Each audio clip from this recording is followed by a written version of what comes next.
পর্বের শুরুতে কাকা কাকি আর দীপার মাকে খেতে খেতে দীপাকে সূর্যের কাছে ফিরে যেতে বলতে দেখা যায়।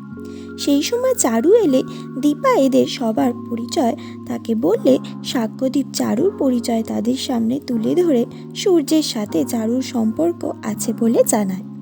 এতে চারুর মা রেগে গিয়ে কাকা কাকিকে বলে, আপনাদের ছেলে তো ভালোই আছে, সূর্য একদম চকচক করছে, যত দোষ শুধু দীপার। আর সাথে চারুকেও অপমান করতে থাকে। এরপর কাকা কাকি সেখান থেকে চলে গেলে চারু এই বিয়ে করতে চায় না বলে দীপাকে জানায়, কারণ জয়ী বাচ্চা হলেও তাকে বুঝিয়ে দিয়েছে চাইলেই কারোর মা হওয়া যায় না। অন্যদিকে অলিকে মন খারাপ করে বসে থাকতে দেখে সূর্য তার মন খারাপের কারণ জানতে চাইছে।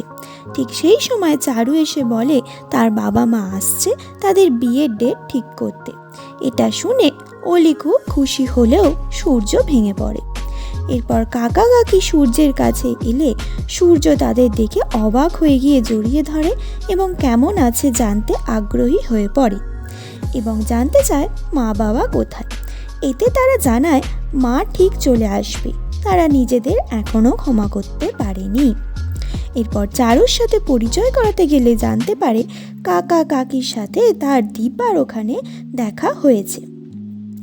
কাকা সূর্যকে দীপার সাথে এক হয়ে তাদের ভাঙা সংসার গড়ে নিতে বললে অলি অমত করে, আর সে শোনা নয় বলে জানিয়ে দিয়ে রেগে চেঁচামেচি করতে থাকলে অসুস্থ হয়ে পড়ে। আর সেটা দেখে কাকা কাকি সেখান থেকে চলে যায়। এদিকে রেস্টুরেন্টে ফুড কম্পিটিশনে স্টল দেওয়ার জন্য চিঠি এলে সবাই ভীষণ খুশি হয়। তখন সাক্ষ্যদীপ দেখায় যে ইভেন্ট অর্গানাইজেশনের নাম চারু সান্যাল। তবে দীপা এসবে কান না দিয়ে কম্পিটিশনে যাবে বলে জানায়। অন্যদিকে জয়ীর বাড়িতে মিসকা এসে জয়ীকে রূপা মনে করে নানা কথা বলে নিয়ে যেতে চাইলে জয়ী যেতে রাজি হয় না আর মিসকার পরিচয় জানতে চায়। এইসবে মিসকার মনে হয় যে জয়ী রূপা নয়। আর এখানেই আজকের পর্বটি শেষ হয়ে যায়। পরবর্তী পর্বের জন্য অবশ্যই ভিডিওটিকে লাইক করুন, শেয়ার করুন এবং চ্যানেলটিকে সাবস্ক্রাইব করুন। ধন্যবাদ।